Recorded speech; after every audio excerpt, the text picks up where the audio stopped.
Hey, everybody, and welcome to the Marketing Blender Show. I'm Dacia Coffey, and this is one of the first ones where it's just me and you. So today's topic is B2B marketing ROI and the truth about how to calculate real B2B marketing ROI. So it's funny because we're going to talk math. I'm literally going to take you through very specific numbers and the number 1 and 2 and 3 and 4 reasons why marketing ROI, especially in B2B, is so darn difficult. But the other cool thing about this is that marketing ROI is actually human. It's actually really important to servant leadership into how you view your company and to creating and building a culture of growth amongst your entire team. So I am so excited. So I hope that you hang out with me because I'm going to give you a whole bunch of tips, but this is not conceptual. I'm also going to be sharing my screen and showing you some graphics so that I can help you get your hands on this really, really powerful topic.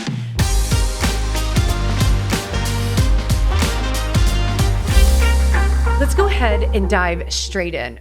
First things first, you guys probably know a decent amount about me, but most of you perceive, me as a chief marketing officer. But honestly, guys, even when I launched this marketing agency, I'm a business person first, not a marketer first. So the stuff that ticks you off about marketing ticks me off about marketing too. And so that's why we built some very specific, very unusual frameworks over the years, having very difficult peer-to-peer conversations with other CEOs and other CFOs. Side note, something you also might not know about me is I'm married to our CFO. Talk about interesting conversations that then lead to insights so that you can have amazing conversation and again, build relationships based on unified growth. Really, really powerful. And so some of these lessons are not only effective, they're extremely, extremely personal. And so I wanted you to know a little bit about the background on that. So let's first start with how we at the Marketing Blender define return on investment. We have a 3R methodology. Number 1, revenue, clear attributed impact to revenue. Number 2, reputation. Reputation, we like that word better than brand because I think it's understood better and you steward your reputation. Now, why it's part of our 3R ROI methodology is that because once your reputation goes up and your recognition and you're automatically getting invites to the table of sales opportunities, your client acquisition cost goes down. So there is always a place for us to be planting seeds around branding and reputation and reach, top of the funnel for us marketing jargon people, because it is powerful when it comes to marketing return on investment, because you have to mature that system. And then third, our third R is resilience. Marketing studies human behavior. Those data points should relay back in a virtuous cycle of insight to help you evolve your product offering, to help you add value, to help you see ahead of time when algorithms are changing or things in the marketplace are changing or what your target market is resonating or not resonating with. Data from marketing should make you stronger. And this is really powerful. And again, it's really a maturity spectrum if you want to think about it, but we have to start with clarity around revenue. So a couple other things before we start getting into the specifics. It takes, and you're going to love this or hate this, but I'm going to be honest with you. It does take about a year to have a fully built out trackable marketing or ROI system where we have untangled the spaghetti. Now, I'm not suggesting that you need to wait until a year. Absolutely not. But we start by documenting knowns and unknowns and building a system that can be improved and optimized and then sophisticated over time. But your first fully fledged, fully optimized system is probably going to be realized around a year. However, within a first quarter, you're going to have insights and clarity that you've never had before. So again, I am not asking you to wait, but I am encouraging you that you are building a system. Now I'm going to pause on that word for just a second because I've got a major beef with marketing. Despite the fact that I am a chief marketing officer and a trainer and a leader of a dozen chief marketing officers, I've got a huge freaking beef with marketing on this, okay? Marketing Every one of us, all of us, CEOs, CFOs, COOs, and all of the rest of us treat marketing like the damn wild, wild west. Now, I get it that we are headquartered in Fort Worth, Texas, and that should make my Texan heart happy, but it does not. You systematize every single thing in your business, except marketing. That's garbage, you guys. It's time for marketing to grow up. And this episode is about how to show you how that can happen and how to start really fostering, again, I'm going to repeat this over and over and over, a culture of growth based on clarity and based on numbers where people can align and move forward. So it's actually really, really exciting, but we are building a system. So when I talk to you about timeframes around a year or a quarter, or we're building in phases, that's how you built your business. So do not hate on me when I'm telling you to run fundamental business principles in order to drive sustainable and exciting scalability inside of your revenue. And one of my favorite phrases, revenue strategy, right? A system of revenue strategy and scalability. So, all right, you ready to dive in? I am. Like I said, I have been waiting so long to do this training, so I am so excited. So I hope you like it as much as I do. So I'm going to get into the paradigm that's killing your return on investment and killing your tracking. So there's a couple different things that I need to unpack for you. So first, I'm going to talk about this in more specific numerical detail in just a moment. But finance is the language of business. Duh. Thank you, Captain Obvious, right? Now, marketing is the language or the art and science of human behavior. So the numbers, and there's numbers on both sides, they need to be translated. Just like if I'm speaking English to a Spanish speaker, we need to translate, right? And it's the exact same thing. And I'm literally going to show you how to translate. But this is very, very important. You C-level executives getting so ticked off at your marketers, stop it, because you're simply speaking a language different than them. And so they're not saying foolish things, but no one has taught either of you how to connect the dots, but I'm going to show you that today. And it was a huge aha moment for me a couple years ago, having a pretty heated discussion with a CFO who I very much was unified strategically and numerically, and we kept butting heads. And this aha moment was a game changer for that company and our relationship, which we still are in a relationship with them to this day. And it spilled over into all of our future client relationships, which I love, and now to your company today. So a couple other things. Marketing return on investment. You guys have a tendency to constantly think about campaign return on investment. Everything is foolish as, well, we've never gotten a single sale from just one social media post, all the way to more sophisticated ROAS or return on ad spend, where you're analyzing and optimizing very specific paid campaigns. So very big spectrum there. But that's campaign ROI. It misses your entire strategy. So I'm not saying that campaign return on investment and campaign analysis is bad. It's just a tiny little chapter in an entire narrative around your revenue strategy and your predictable growth system. So it's the kind of component where I really don't, if we're thinking about the maturity spectrum, I don't want to look at that first. I want to figure out where to plug it in to the overarching goal achievement. And so at the risk of being a spoiler, I'm just going to go ahead and say this really quickly, because I need to remind you something. You don't want leads, people. You want revenue. You want revenue. And you might want to argue with me, yeah, but we need leads in order to get revenue. Ooh. Revenue comes from lots of different places, again, which we're going to go into. So just be really, really careful. And again, this translating needs to happen. But getting clarity about a revenue strategy and growth narrative, not just campaign return on investment, because there's no campaigns that are created equally. You have to see the system as a whole. There are always going to be certain lead sources that are higher producing than others. Yay! The goal is never to level that out. Never. It's to build resilience where we have multiple lead sources, where we can pull multiple levers to direct and optimize the system. But simply seeing, oh, this campaign optimizes, it will tempt you to turn this off because this one's working. Fool's errand to turn things off just because something performs better than the other. If they're all performing, what is it telling about the market and the overall system and our areas of opportunity? Okay, Couple more things about a paradigm. So talking root cause analysis. So the first was of having too much of a tiny, siloed campaign approach to return on investment. The second that I've already mentioned multiple times is about having revenue strategy system. So doing a little bit more of a deep dive into this. Sales and marketing are one system. Okay? So I want to show you a graphic really quickly while we dive into this. And you're going to say, Jan, I've seen this a million times.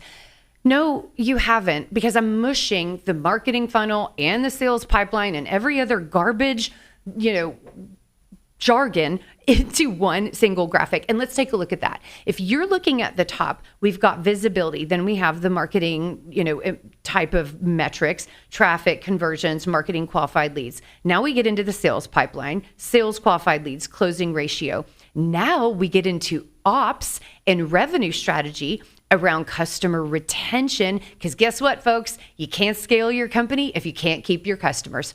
Period. That's revenue strategy. And side note, marketing can help you with that. Marketing should help you with that. And I'm going to show you in the numbers what I mean about revenue strategy in a system. So here's the alignment. You have a single revenue and growth system. Sales owns a component, marketing owns a component, ops owns a component, or whatever titles you have, but this is super, super important. So then we've got customer upsell and cross-sell. This does refer, this does relate to your referral strategy. And if I had more space to keep going, there are multiple different nuances inside of this, but we want to look at your growth holistically and then adjust your budget and your strategy and your tactics to address the correct problems. So one other thing, and I hate chasing the squirrel because this episode is going to get a little bit long, but it'll be worth it. But the reason the system approach is so important is because as a chief marketing officer, I'm not simply trying to deploy tactics. I am actually trying to deploy impact on revenue. And guess where fastest or speed to revenue, most agile speed to revenue comes from? It comes from improving the sales process, client retention, client upsells and cross-sells, and referrals. It comes closest to the point of selling impact, where people who already trust you and have a sunk cost in the relationship with you are already willing to give you money. So let's have them give you more money. That is revenue strategy. And when you solve that bottom of the funnel, guess what happens? When marketing, traditional marketing, starts filling up that pipeline, you get more ROI, right?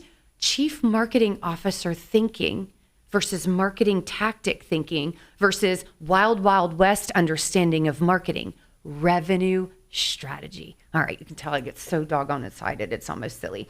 Okay, so let's keep going. I used a phrase just a moment ago about speed to revenue. So I'm going to give you some good news, bad news. But again, if you're building a system, you're going to be with me that Rome did not get built in a day, and neither did your business, and neither is your sustainable and predictable revenue system going to be built in a day either. So good news, bad news. We know when revenue is going to hit. Marketers know. All we have to have is a calm conversation about it, right? So the definition for marketers of short term is hitting a number this quarter.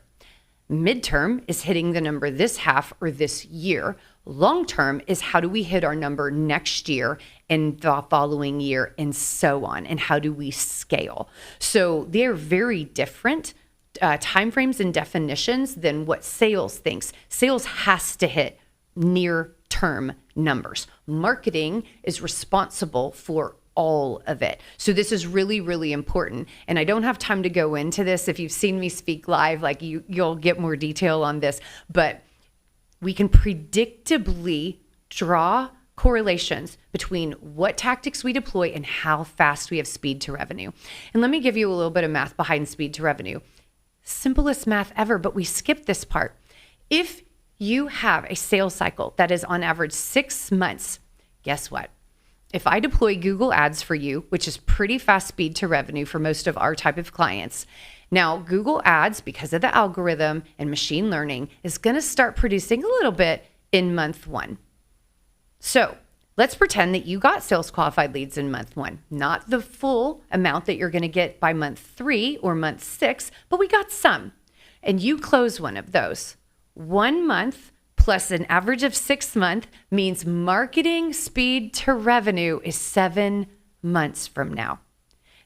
You see where I'm going with this, right? Healthy, appropriate, correlated understanding about all of the numbers and all of the practicalities. And guess what? As executives, you're not scared of that as long as you know the answer, because then we can watch the data.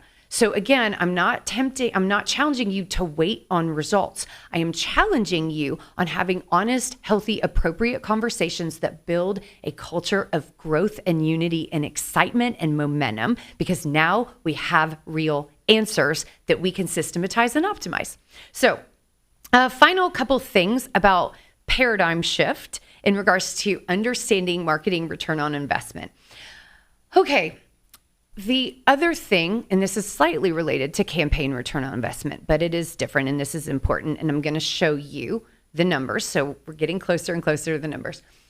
Everyone says, well, if I spend on Google AdWords, or if I spend on paid LinkedIn, or if I do this other, whiz bang thing, CMO that you're recommending to me, what do I get for that?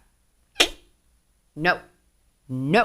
That question will kill you every freaking time. Here's the question you need to be asking, and I will teach you to ask. If this is our goal and this is our strategy, what do we need to do and what do we need to spend in order to hit that goal? You reverse engineer the answer. So I will tell you, if we spend this, or we have to spend this in order to get this, and here is exactly the assumptions that we're making on why that's appropriate.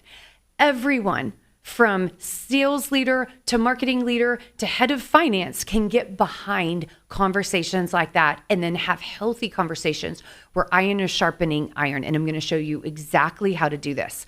But it is false to ask a question where it's tactic first, outcome second. No. We ask about the outcome and then we say, hey, smart people, how do we get there? And what are the assumptions that you made based on that? Go let smart people be smart. It's amazing what happens, right?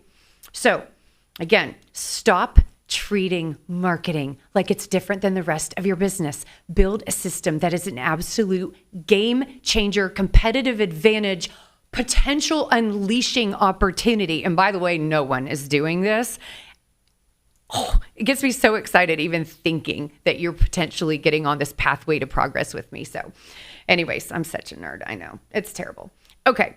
Now I've been promising you super specific numbers.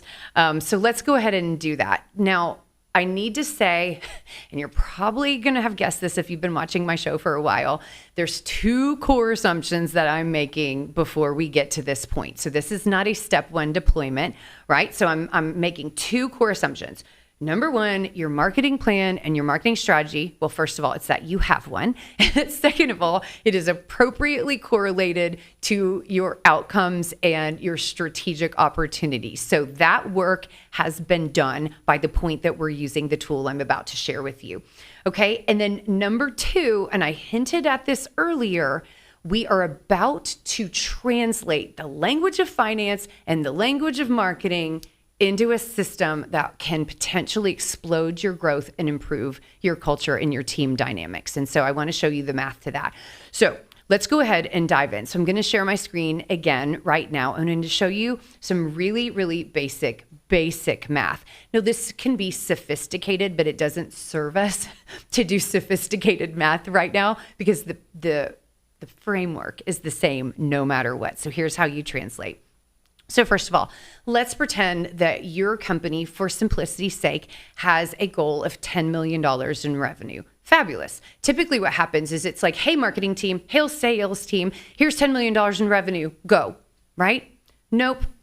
Let's calm that down to get everybody aligned. So the very first question that we asked is, well, what's our booked business? So I don't care if you are a SaaS-based company where this is a very straightforward answer for you, or if you are a projects or services, consulting type of company, okay, based on the number of clients that we have and the traditional client churn and cross sells and upsells, we can confidently make an assumption about how much revenue is already booked if we did nothing else. So in this scenario, let's pretend $10 million revenue goal and your booked business number is 7.5 million.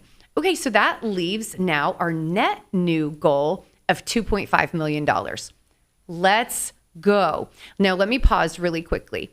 That $7.5 million goal, you might need to have a strategy behind it. That might be a marketing, a sales, an ops, a customer delight strategy, but there's a whole part of your marketing plan that should be backing 75% of your number. See where I'm going with that? So there's a strategy behind that number.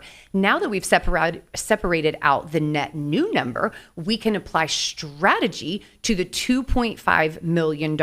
So again, strategy is already in place, but now we're assigning numbers ahead of time to our strategy and vetting whether or not it's viable and what kind of investment we need to make sure that this happens. So let's keep going.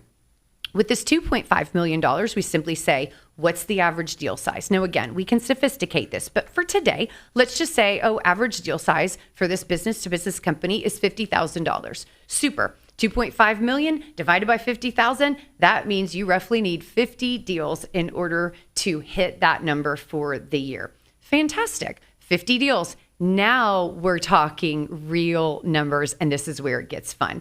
Now, that oftentimes is associated to sales. Fantastic. But what I want to show you something really quickly, a nuance that just happened. We just turned revenue into humans. We just turned revenue into humans. We just translated finance to marketing, and later we'll be able to do the reverse, marketing back to finance. We need 50 human beings to say yes to you. That's it. Now, yes, that's the sales number. So let's keep going. So 50 organizations need to say yes to you at a $50,000 per clip. Great. Let's pretend that your sales team is amazing and you guys have a 50% win-loss ratio. Super. How many proposals did you have to write? That's correct. You had to write 100. Okay. So let's think now let's move from sales into marketing and into pipeline. Let's pretend that out of every discovery meeting, so a live meeting with a live human being, out of all of those, generally speaking, you only have about 1 out of every 4 go to a true proposal scenario. Okay, so if you needed 100 proposals, now you need 400 discovery calls. You see? So if it's a 1-to-4 ratio. Now, I understand most of you don't know. If you don't know, guess. Pick a benchmark. This is not about being perfect. This is about making decisions and benchmarks that you will then measure against. We need to define winning. And so guess low or low-ish, but use an educated guess. It's your business. You probably do. You'll be surprised how close you actually come. So back to the numbers, 100 proposals. In order to get 100 proposals, we need 400 discovery calls. There's your real marketing number. And 400 discovery calls per month. So if we need 400 in a year, per month, we now need 34 SQLs or sales qualified leads. We need 34 meetings with our appropriate target market. Now we have absolute clarity on whether or not marketing is winning. And by the way, this is a leading indicator, right? A leading indicator that we are heading towards our $2.5 million net new number. Now, here's where the real fun gets into. Now you're going to validate the quality of your marketing plan, and we are about to pre-build your scorecard. So if we need 34 in our scenario, 34 sales qualified leads, we say, what are our lead sources? What does our marketing plan say our lead sources is? And what does our history say our lead sources is? So I'm going to give you some really common ones. By all means, these are not exhaustive, but I'm going to give you some real common ones that should feel familiar to you. So let's pretend that our lead sources are referrals. We also have direct traffic. We're not 100% sure where they came from. Maybe they just know our name, or they checked us out, or they hit something, but it came through our website, or they called us somehow, some way, but we don't have perfect tracking. So that's 2. Let's say that we hunt whales from time to time. So we're going after big. So you've got a few hunters on your sales team, and they're doing outreach. That's number 3. That's where some leads come from. Now, let's say you do trade shows, and whether or not you can track the ROI on that, we're hoping, because why would you invest in a trade show if you don't think you're getting leads?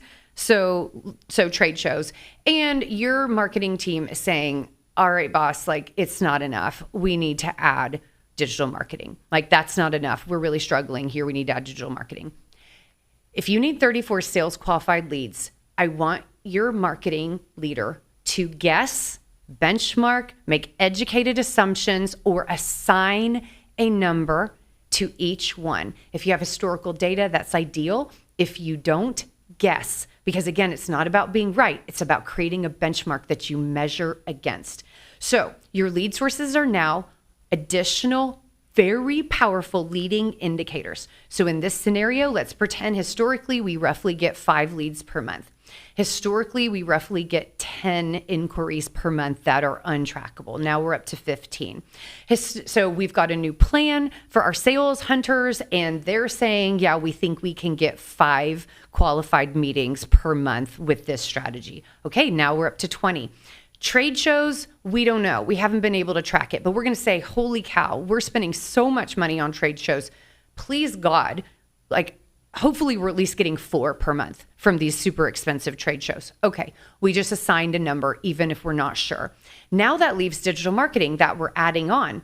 So the remainder is, wow, so far we only have 24.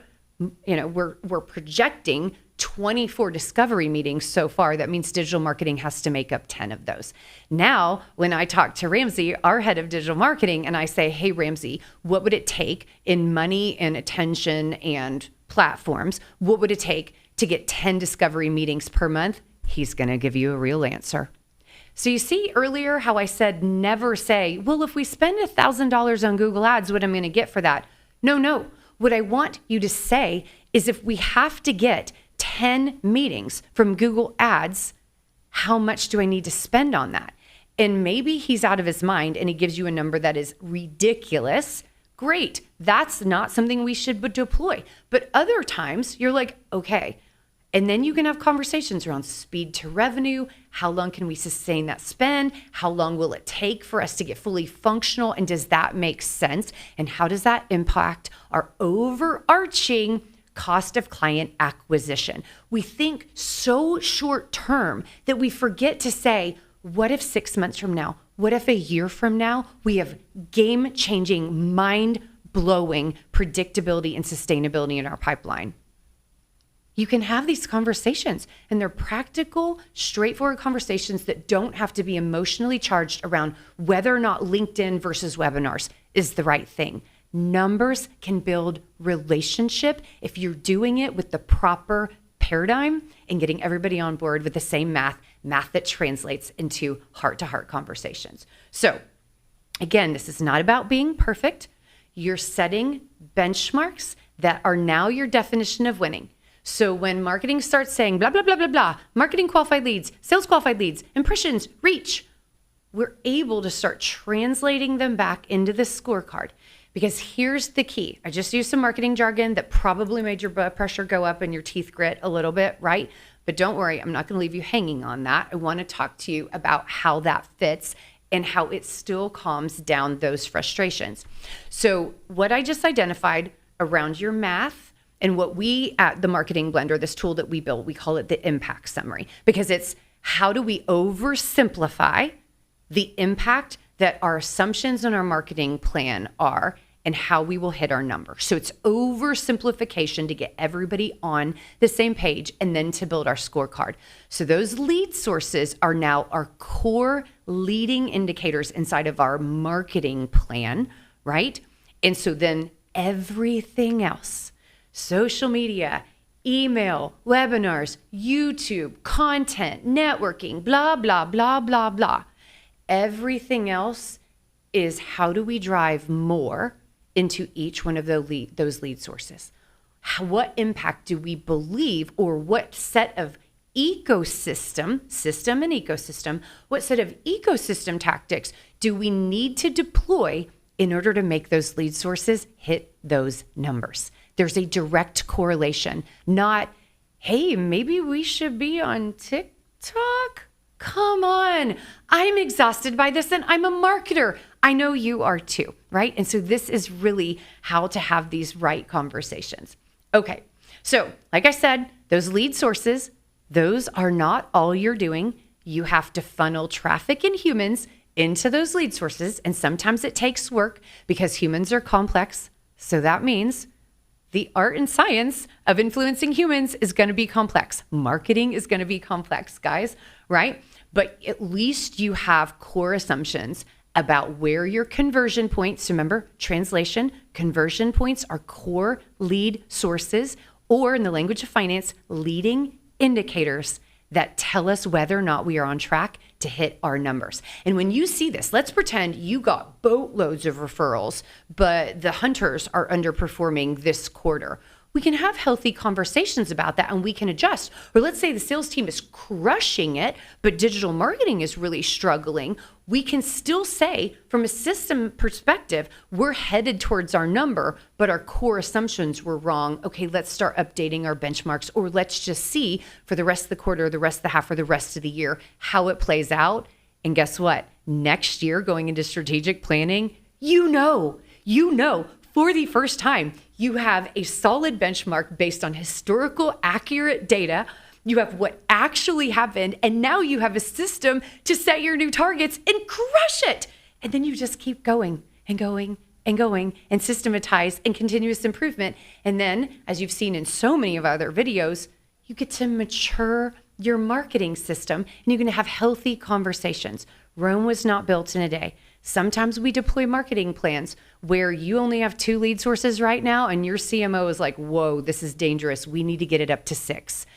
Then it's a budget conversation around, okay, what can we deploy that's fastest speed to revenue and how fast do we get up to that system? But you have to build the system, guys, and you have to be able to deploy a budget that's sustainable and not dangerous, but that leads you to clear understanding of return on investment.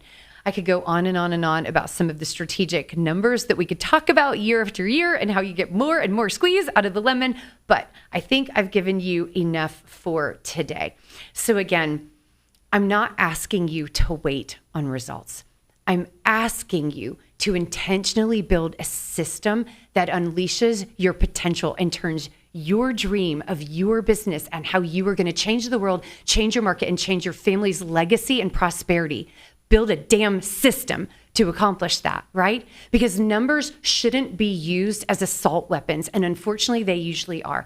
It's sales' fault. It's marketing's fault. It's this, it's that, right? If you use numbers well, it unites your team and unleashes their creativity, their free will, their autonomy, and their desire to win because you hired them because of that and they have it. But we all get tired of getting beat down. And so what I'm challenging you to believe is that if you get the numbers right and you do the hard work of stop shortcutting everything that's potential and build a growth system that unifies your team, you not only unleash financial scalability and prosperity and profitability, because let me tell you, one of the parts I didn't get to in revenue strategy is let's not chase unprofitable revenue. But again, remember I had said, your strategy is already in place by the time we do this. It's so much goodness once you go deeper and sophisticate your system.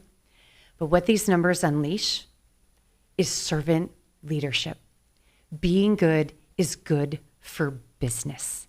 And you take every single one of your individual team members up the value ladder. You take your system and your marketing spend and all of these humans that are trying so hard to win on your behalf up the value system, and you decide to participate in the truth that is God's economy, because God's economy is human beings and he entrusts us to steward it into financial metrics and back.